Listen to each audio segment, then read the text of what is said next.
Part 1. Sunset and Blood. Prologue. The heat on Route 66 was so intense the asphalt seemed to breathe. Along the road stood dead buildings, rusted cars, and the lonely moan of the wind howling through empty windows. An abandoned gas station stood like a tombstone to a time when tourists and truckers still passed through. 14-year-old Timmy Brown, son of the town's auto mechanic, found the Pontiac coated in dust and desert sand under the old canopy. Curiosity got the best of him. He cracked open the trunk, and childhood left him in that instant. Inside stared the lifeless glassy eyes of a woman. A red ligature mark circled her neck. That same day, Sheriff Frank Watson stood over the body, watching flies land on pale lips. He took a sip from his flask and muttered, "This is just the beginning." Part 2. Ghost Town. Chapter 1. Jay Morris. Red Rock had no future. Every third house boarded up, gas was a luxury, and the locals lived between paychecks and bottles. The only place with music left was a dive called Cactus Jack's. When the stranger walked in, the place fell silent for a moment. Leather coat, scar across his chin, eyes that looked like they'd seen too much. His name was James Morris. Friends, if he had any, called him Jay. He sat at the bar and ordered bourbon. "Neat. You're not from around here," the bartender said. "Don't plan to be," Jay replied. "I'm looking for someone. Lily Brooks. Been missing 2 weeks. Her sister hired me." The bartender said nothing, but his eyes twitched. That name meant something here, and it scared people. Part 3. Blood Under the Nails. Chapter 2. Clues. Sheriff Watson reluctantly let Morris look at the evidence.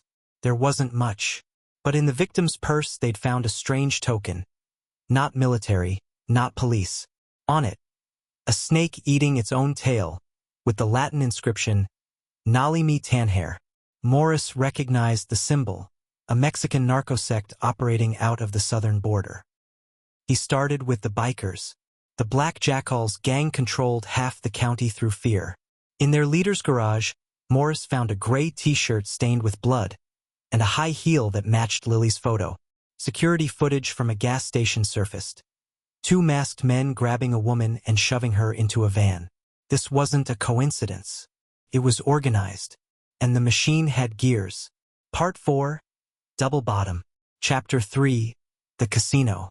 At the edge of town stood what used to be a state prison. Now it was dressed up with neon lights and country music, a place locals whispered about but never entered. El Infierno, a private casino run by a man named John Salas. Jay Morris shaved, put on a clean shirt, and walked through the casino's front doors like he belonged there. He wasn't there to gamble. He was there to lose deliberately.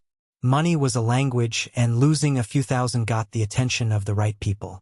Salas invited him to a backroom poker table. "You play like a man with nothing to lose," Salas said, lighting a cigar. "That's about right," Morris answered. They talked.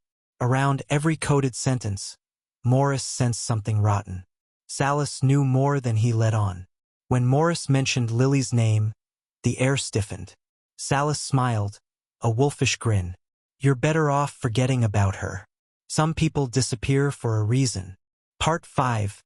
Threads and Traces. Chapter 4. Warning Signs. That night, Sheriff Watson received a call. The voice was low, deliberate. "Tell your outsider friend to back off. This isn't his town." In the meantime, Morris broke into the town's records office. Inside, among dusty files and moldy archives, he found sealed police reports of 4 missing girls. Each case marked as inconclusive, all from the last 3 years. Same profile, same last known locations. On his way back, his Jeep blew a tire, but when he checked, it wasn't a tire at all. It was a remote charge. He survived the blast, barely. Someone was watching. Part 6. Desert Hunt. Chapter 5. Canyon Chase.